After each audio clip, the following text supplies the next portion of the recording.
Nshuti bakunzi ba Rwanda 360 Rwanda 360 twongeye kubifuriza ikaze kuri uyu muyoboro wanyu aho dukomeje iyi gahunda ku cyumweru nimugoroba yo kubagezaho amakuru yaranze icyumweru, amakuru y'iwacu mu Rwanda, kugira ngo aho mwaba muherereye hose, mwaba muri ku mugabane wa Afrika, Burayi, muri Amerika, muri Australia, u Rwanda rukomeze kubaba hafi, mumenye amakuru y'iwanyu, amakuru y'iwacu, ntimwongere gucikwa. Muri uyu mwanya rero tuba turi kumwe n'umunyamakuru wacu Isa Iradukunda ari utugezaho aya makuru, ariko mbere yo kumwakira reka dutangiza amakuru.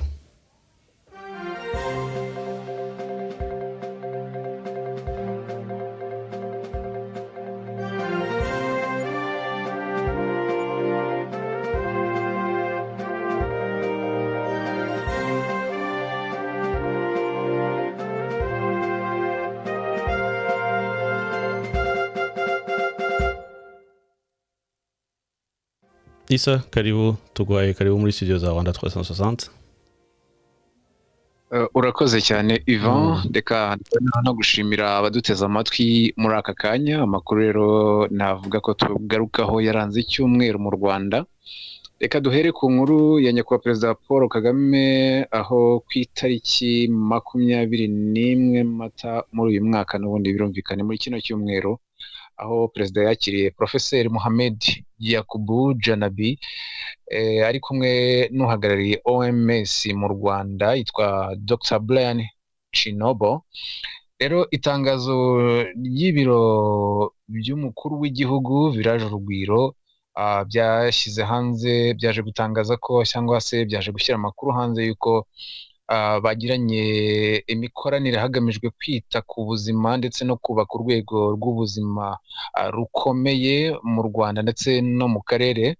Rero u Rwanda rufatanya na OMS mu mishinga itandukanye, nko muri 2024 ubwo u Rwanda cyangwa se mu Rwanda hadukaga indwara ya Marburg. OMS rero yabaye hafi u Rwanda cyane, ni mu gihe kandi abantu bari bafite ubwoba icyo gihe. Nanone ishami ry'umuryango ryita ku buzima OMS ryo ryaje gutangaza ko bitari ngombwa gushyiraho ingamba zikumira ingendo cyangwa se zigabanya ibikorwa by'ubucuruzi hagati y'u Rwanda n'ibindi bihugu, kubera ko ibyorezo nka Marburg ndetse na Mpox byo byabashije gukumirwa ku buryo bitakwirakwiye mu gihugu hose. Gusa icyo navuga, icyo gihe OMS yo yaje gutangaza ko iri gushaka agera kuri miliyoni 7.5 z'amadolari y'Amerika yo kwifashisha rero mu kwifatanya cyangwa se mu kuba hafi n'u Rwanda mu guhashya iki cyorezo cya Marburg. OMS kandi yafatanyije n'u Rwanda mu kubungabunga ubuzima bw'Abanyarwanda mu mishinga itandukanye, nko kurwanya virusi itera sida, guhangana n'ibyorezo nka COVID-19, Mpox ndetse n'ibindi. Ibi byatumye rero uyu munsi icyizere cyo kubaho kirenga imyaka 69. Rero muri iki cyumweru nibwo ku itariki 21 Mata uyu mwaka wa 2026 kandi Perezida Kagame yakiriye itsinda riyobowe n'umuyobozi mukuru wa Gavi, ikigo gishinzwe guteza imbere ikwirakwizwa ry'inkingo, ndetse na Dr. Sania Nishtar. Rero ibiro by'umukuru w'igihugu Village Urugwiro byibanze ku mikoranire isanzweho mu bijyanye no kwirakwizwa ry'inkingo ndetse no guteza imbere ubuzima rusange no kwagura gahunda zo kugeza inkingo kuri bose. Rero hangaha niho Sania Nishtar n'itsinda bari kumwe ku itariki 20 muri kuno kwezi basuye ibigo bitandukanye byita ku buvuzi, birimo nk'ikigo cy'igihugu cyita ku buvuzi RBC ndetse na TKMD Rwanda Limited. Iyi ngiyi ifite uruganda rukora inshinge muri Rwamagana aho bita Iruri ndetse n'ahandi. Dr. Sania Nishtar we yaje gushimira u Rwanda ku buryo rukomeje guteza imbere gahunda yo gukingira abaturage bagizweho ingaruka n'indwara zitandukanye. Uru ruganda rero yasuye rwatashywe muri uyu mwaka nkubwira 2026 turimo, ariko ku ikubitiro byavugaga ko ngo ruzajya rukora inshinge cyangwa se inkingo zigera kuri miliyoni ku munsi, zikoreshejwe cyane cyane zikoreshwa imbere mu gihugu ndetse no mu bindi bihugu bya Afurika byagorwaga no kubona izi nkingo. Ariko uruganda rwafunguwe mu mwaka ushize ku itariki ya mbere Mata n'ubundi, ariko ruherereye mu cyanya cy'inganda cya Mwurire giherereye mu karere ka Rwamagana.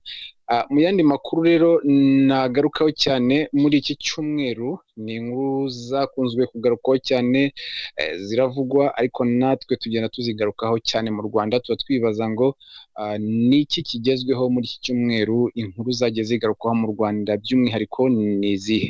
Ariko nyiri kuvuga ku kijyanye wenda n'ububanyi hagati y'u Rwanda n'ibindi bihugu, imikoranire n'ibindi bihugu, nanone Perezida Paul Kagame yakiriye Zuwi, uyu nguyu uyobora sosiyete y'ishoramari yitwa Rich Resource International Investments, akaba na Vice Perezida n'umuyobozi w'inama y'ubutegetsi bw'icyitwa Cherry Holding.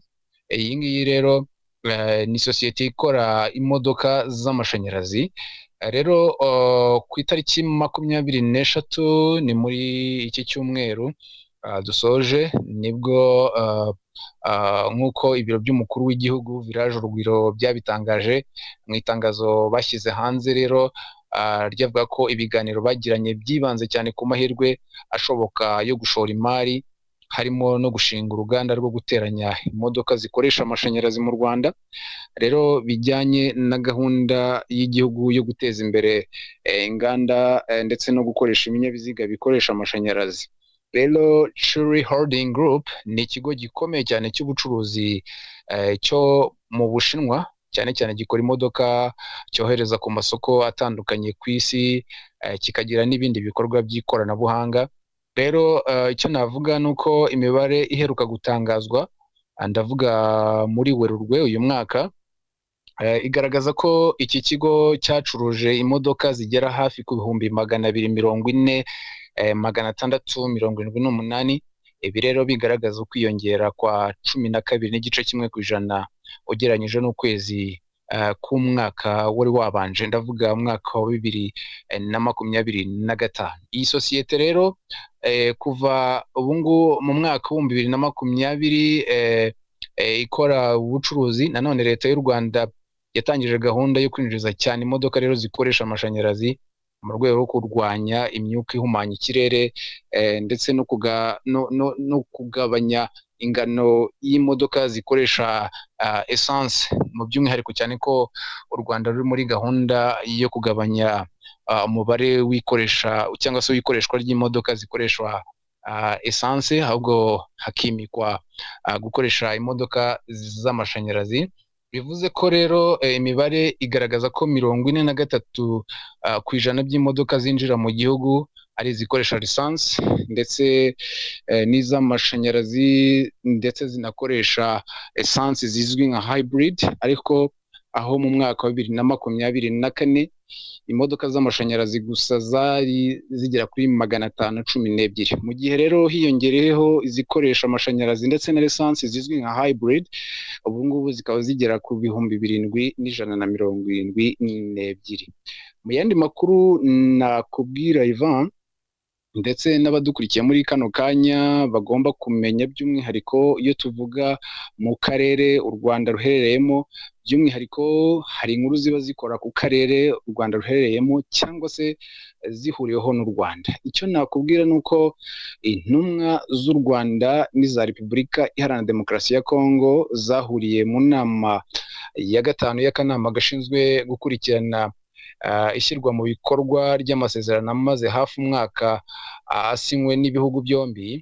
Iyo nama rero yabereye i Washington DC ndumva ku itariki 26 Mata uyu mwaka, aho yanitabiriwe na Leta Zunze Ubumwe za Amerika, navuga yewe na Qatar, Togo nk'umuhuza mu izina ry'umuryango wa Afurika yunze ubumwe, ndetse n'urwego rw'uwo muryango rushinzwe rero ibikorwa bya buri munsi.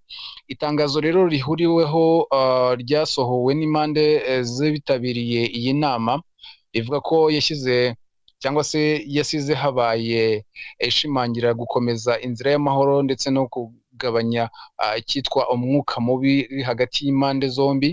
Iri tangazo rivuga ko abitabiriye inama baganiriye ku ntambwe imaze guterwa kuva mu nama ziheruka. Nakubwira ko nk'iyabaye muri Werurwe uyu mwaka, aho impande zombi zatanze raporo ku bikorwa byakozwe ndetse no mu kugabanya icyitwa ubushyamirane ndetse no kuzamura umutekano ku butaka. Navuga ko iyi ngiyi ari intambwe ikomeye cyane ko Qatar ari rimwe mu bihugu nanone bifasha mu biganiro yatanze amakuru ku mishyikirano iri gukorwa hagati ya Repubulika ya Demokarasi ya Congo n'umutwe wa AFC/M23 ndetse n'abagize akanama gashinzwe gukurikirana ishyirwa mu bikorwa ry'aya masezerano ya Washington. Bashima rero uwo muhate ndetse banashimira n'Ubusuwisi bwakiriye ibiganiro biheruka. Gusa icyo navuga, yaba leta ya Congo RDC n'u Rwanda zanashimiye cyane abafatanyabikorwa barimo Amerika, Qatar, umuryango wa Afurika yunze ubumwe, yewe na Togo ku ruhare rwabo rero mu guteza imbere amahoro n'umutekano mu karere. Birumvikana iyi nama rero ya gatanu y'u Rwanda na Repubulika Iharanira Demokarasi ya Congo yabaye mu gihe ibiganiro bikomeje hagati y'impande zitandukanye, aho impande zirebwa n'iki kibazo zigaragaza ko biha icyizere ko inzira y'amahoro ishobora gutanga umusaruro urambye mu gihe izakomeza gushyirwa mu bikorwa cyangwa se izakomeza gushyigikirwa. Ikindi navuga ni uko aya masezerano rero hagati ya Repubulika Iharanira Demokarasi ya Congo n'u Rwanda yasinywe ku itariki 27 Kamena mu mwaka ushize wa 2025 i Washington DC. Ariko nubwo hari intambwe imaze guterwa mu ishyirwa mu bikorwa ry'aya masezerano y'amahoro, haracyagaragara ibitaragerwaho by'ingenzi bikomeje gutinza umusaruro wuzuye w'iyo gahunda, birimo nk'ikibazo cyo gusenya burundu umutwe w'abajenosideri wa FDLR ukorana bya hafi na leta ya Congo Kinshasa. U Rwanda rero rwakomeje kugaragaza ko izo nyeshyamba ziteje ikibazo gikomeye cyane ku mutekano warwo, bityo rero gukuraho ingamba zarwo z'ubwirinzi nk'uko rubisabwa mu masezerano ya Washington bidashoboka cyane mu gihe uriya mutwe utarasenywa. Ikindi navuga mu yandi makuru akomeje kugarukwaho cyane ni impinduka zikomeje kugaragara mu mujyi wa Kigali, aho nk'ubu ngubu ni ikibazo twakwita ko ari rusange, ariko mu mujyi wa Kigali ubu ngubu hongerewe ahantu hashobora kongera gusigwa imodoka z'abantu ku giti cyabo bagatega bisi. Ni nk'igihe tuvuga tuti wenda ngiye mu mujyi, ariko kubera ko kijyanye n'imodoka rusange mu mujyi gisa nk'aho bitakiri ngombwa cyane kuzijyana mu mujyi. Umujyi wa Kigali rero wongereyeho Gahanga nka hamwe mu hantu hazajya hifashishwa n'abantu ku giti cyabo bifuza gusiga imodoka zabo kugira ngo bakoreshe uburyo busanzwe bwa rusange, ndavuga bisi rusange. Ni mu gihe abaturarwanda rero bakomeje gushishikarizwa gukoresha imodoka za rusange mu ngendo za buri munsi. Birumvikana ko wanashyizeho ahantu cyangwa se ahantu hafite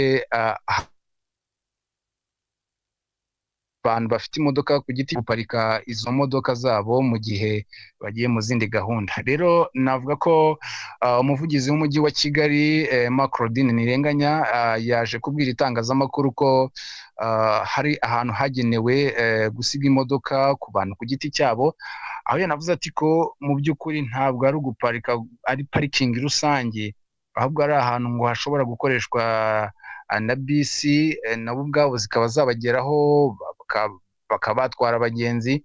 Ariko ikibuga cya Gahanga cyateganyijwe nk'ahantu hashobora kuba hashyirwa imodoka z'abantu ku giti cyabo. Ariko wibuka ko iki kibuga cya Gahanga ahantu hari haragenewe ko hazubakwa stade igezweho ya Olympique.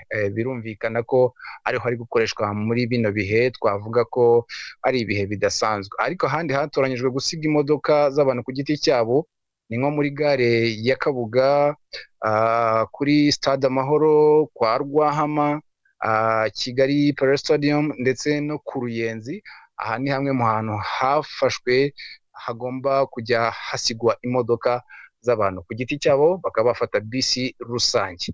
Ibi bikorwa rero bikaba bikurikiranwa n'ikigo cya Millennium Savings and Investment Cooperative.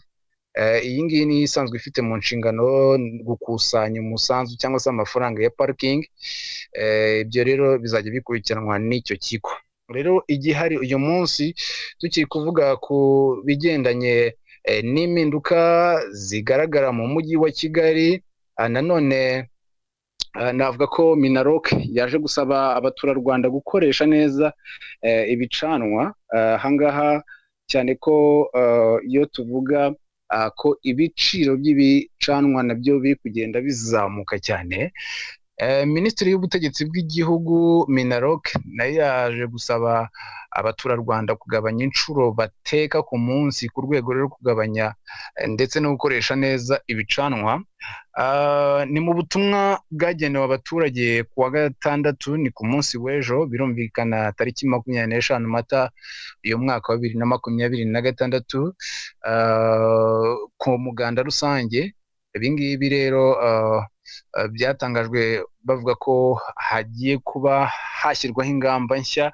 Ibi byagize ingaruka rero kuba twagiye tubura ibicanwa, ndavuga hano mu gihugu, no mu gihugu gusa, wenda no mu karere bigenda bigaragara ko ubuzima bugenda bukomera kurushaho.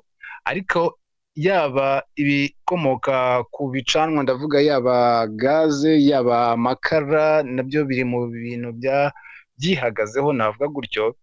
Ibi byagize ingaruka cyane cyane ndavuga kuri iyi ntambara ya Iran, Leta Zunze Ubumwe za Amerika na Israel, nayo yagize ingaruka zikomeye cyane. Ubwo abantu bari bamaze kumenyera intambara ya Ukraine ndetse n'Uburusiya, basa nkaho biyakiriye, hiyongeraho iyi ntambara iri kugarukwaho cyane mu burasirazuba bwo hagati. Ariko ni nabyo navugaga, ni ibi byagize ingaruka no ku Rwanda, zirimo n'izamuka ry'ibiciro by'ibiribwa ndetse n'ibindi bintu nkenerwa bya buri munsi.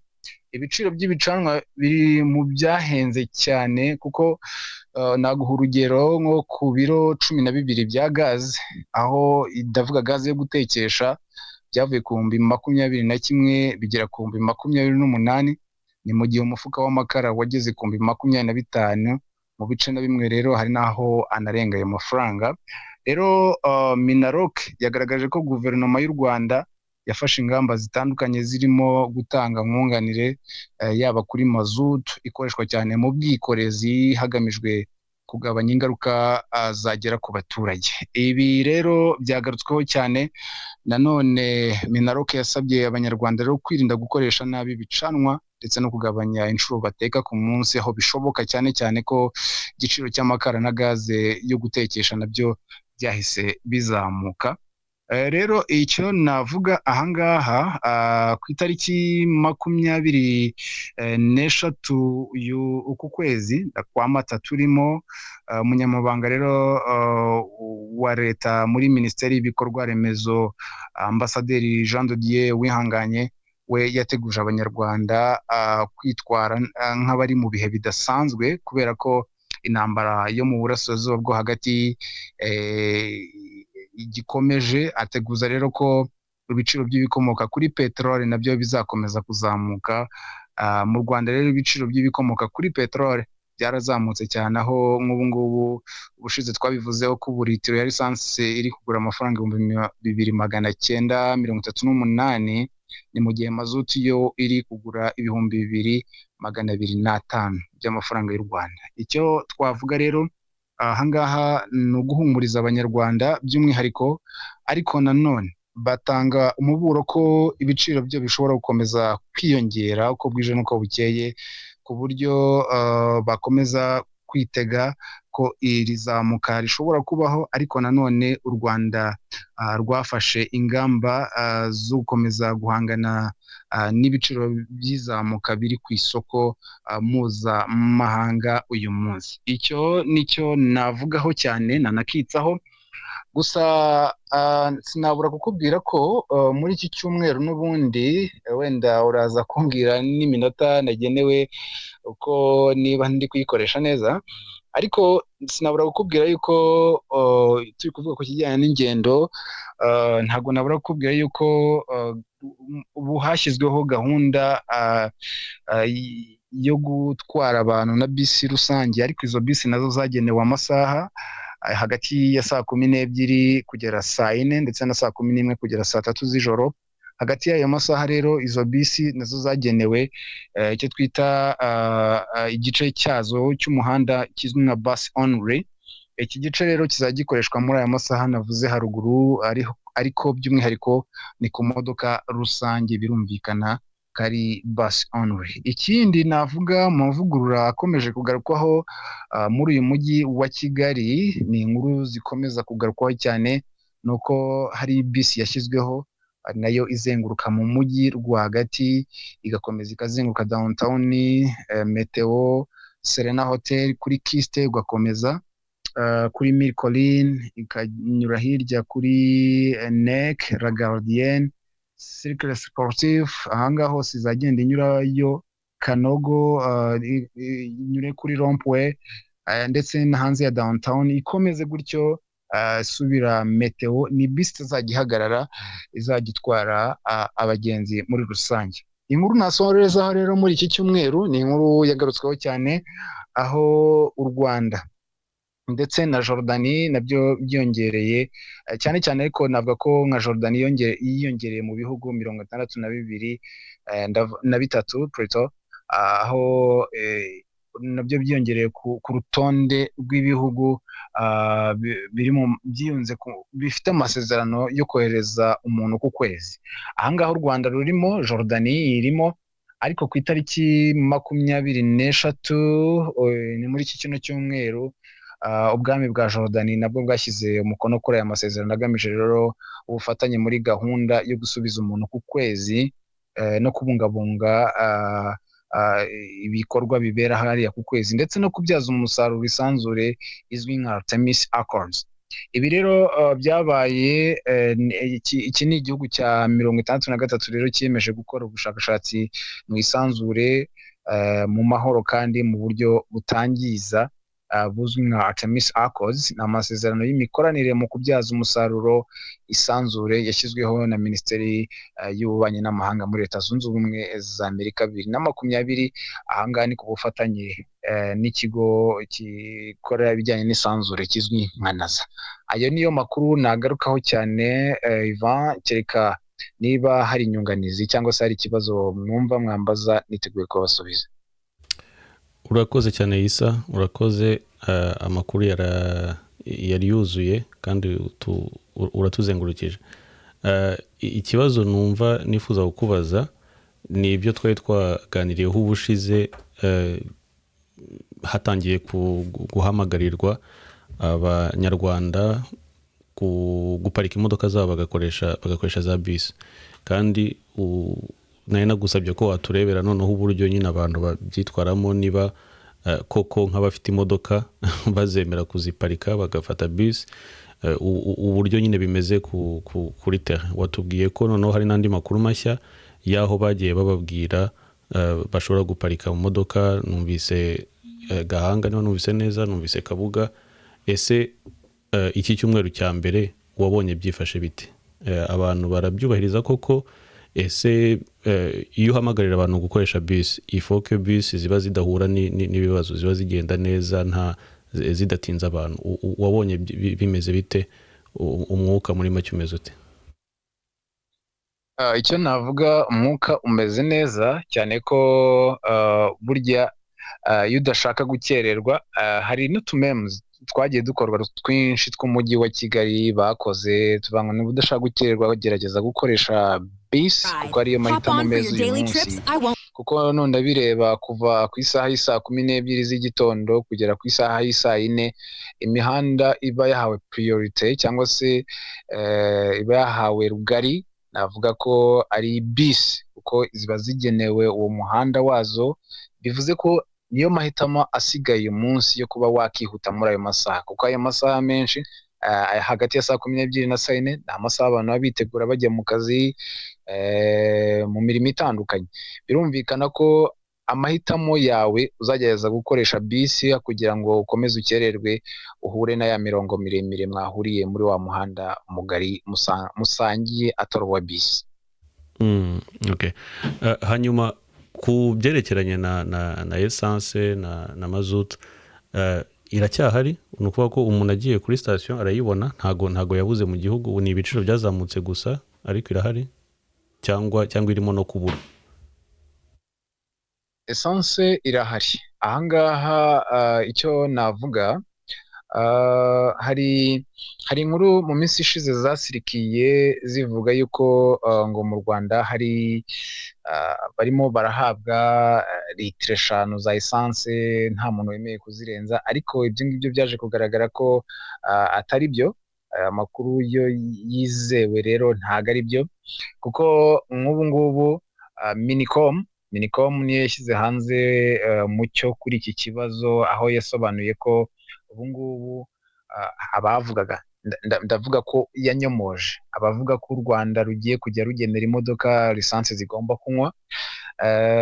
Ni mu kiganiro byagarutsweho mu kiganiro na Dorine Ntawebasa, umuyobozi mukuru ushinzwe ubucuruzi n'ishoramari muri Minicom. Ni mu kiganiro kijyanye n'itangazamakuru ku itariki 24 muri kino cyumweru. Akaba rero yarasubizaga wari ubajije icyo kibazo, aho yamubajije ati ko numvise hari amasitasiyo ngo agiye gushyiraho cyangwa se agiye kujya atanga lisansi atarenga litiro 5 ku kinyabiziga, bihagaze gute? Ahangaha nawe kumusubiza yamubwiye ko iyo gahunda rwose ntayihari, ariko icyo yanabwira abanyarwanda n'abaturarwanda muri rusange ari uko ni impinduka yose ishobora kubaho, yego ku biciro bya lisansi na mazutu birumvikana, ariko guverinoma ntacyo ibyo ngibyo yigeze ibikoraho. Ntago yavugaga ko ahangaha yanyomozaga amakuru avuga ko mu by'ukuri ibyo ngibyo bitariho, ariko ikijyanye na essence na mazutu byo birahari. Ahangaha ari naho yaje gusobanura avuga ko igiciro cy'ibikomoka kuri peteroli gishobora gukomeza kuzamuka, yego, kubera kugeza ubu ko umuhora wa Hormuz utarongera gukora nk'uko byari bisanzwe mbere y'uko haba intambara hagati ya Iran na Leta Zunze Ubumwe za Amerika ifatanyije na Israel. Ariko igihari uyu munsi ni uko essence irahari, mazutu irahari, ntago byo biragaragara rwose ko yaba idahari. Ahubwo icyo leta uyu munsi ikangurira abaturarwanda no gukoresha imodoka rusange mu rwego kugira ngo dukomeze tubungabunge iyo essence ibasha kuboneka, iyo mazutu ibasha kuboneka kugeza uyu munsi. Okay, urakoze cyane Isa, ndumva byumvikanye kandi nta n'ibindi bibazo natwe twahawe ku buryo twakubaza. Igisigaye cyaba ari ukugushimira, wakoze kubahiriza inshingano zawe, nanone ukatugezaho amakuru y'iwacu, ukatwegereza u Rwanda. Nanjye ndabashimiye cyane, by'umwihariko abadukurikira bajye bageza kuduha ibitekerezo n'andi makuru bifuza kumenya, by'umwihariko bajya baduha ibitekerezo nabwo tukabagererayo nta kibazo, twiyemeje ko hababera nk'uko bisanzwe. Urakoze cyane Isa. Ubwo kuri iyi gahunda tuzongera guhura ku cyumweru gitaha mu masaha agana ku mugoroba, aho tubagezaho amakuru y'iwacu. Ku zindi gahunda za Rwanda 360 cyangwa Rwanda 360 turatangira n'icyumweru n'ibiganiro nk'uko bisanzwe. Mugire umugoroba mwiza kandi mutangire icyumweru neza.